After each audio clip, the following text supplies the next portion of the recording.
Welcome to Pastor's Chat today. Well, we're looking at Psalm 57. Now, interestingly, Psalm 57 does follow historically from Psalm 56.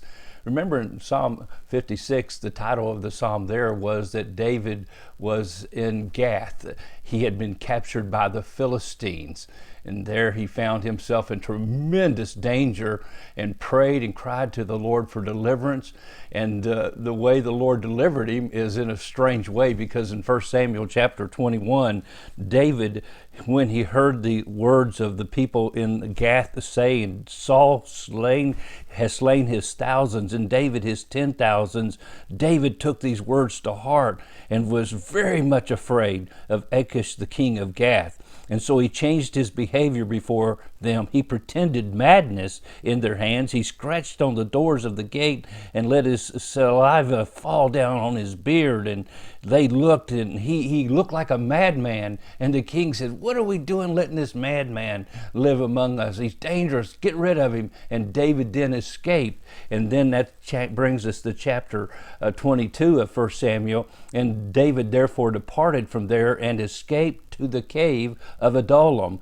And there, when his brothers and his father's house heard of it, they went down to him. And then in verse 2, this is where he gathered his army together of a few hundred men, and everyone who was in distress, everyone who was in debt, everyone who was discontented gathered to him. And so he became the captain over them, and there were about 400 men with him. So he's now at the cave of Adullam.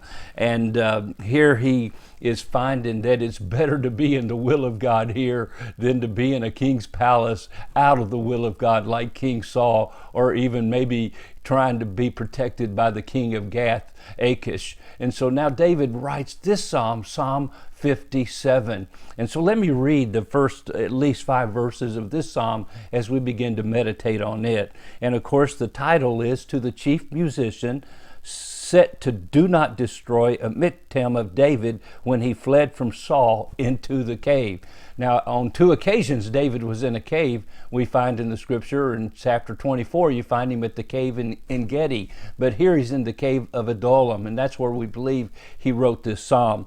And do not destroy, and it's a Michtam, meaning he's asking God, please, I need your help. I don't want to be destroyed. And that became kind of a tune that the song that in Psalms that he was writing during this period of time was set to, and this is used several times in the Psalms. Also, a Michtam means David wants this written in stone. He wants this to be a psalm to be remembered, and be remembered often and set in stone, so for generations to come they could remember how God had delivered him. So let's read these first 5 verses. And so he begins as David did every day in prayer, and he says, "Be merciful to me, O God, be merciful to me, for my soul trusts in you. And in the shadow of your wings I will make my refuge until these calamities have passed by. I will cry out to God Most High, to God who performs all things for me. He shall send from heaven and save me. He reproaches the one who would swallow me up. Selah, God shall send forth his mercy and his truth. My soul is among lions. I lie among the sons of men who are set on fire, whose teeth are spears and arrows, and their tongue a sharp sword." And then the refrain that he uses twice in this psalm, "Be exalted, O God, above the heavens. Let your glory be above all the earth."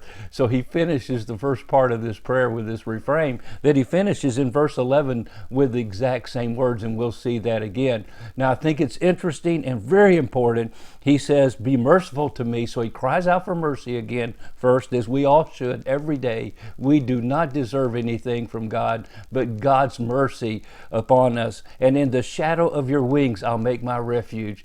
This was a reference to the cherubim in the Holy of Holies. So what David did in the midst of his trial, he took this cave and made it into a Holy of Holies, and he comes under the shadow of the cherubim. Remember, the cherubim was in the Holy of Holies, the most holy place of God. And there he gathers himself under the wings of the cherubim, under the wings and shadow of your wings, because there was the presence of God. He sought the presence of God in the midst of his trials and troubles and the calamities that he called them until they were overpassed. That's where I will abide.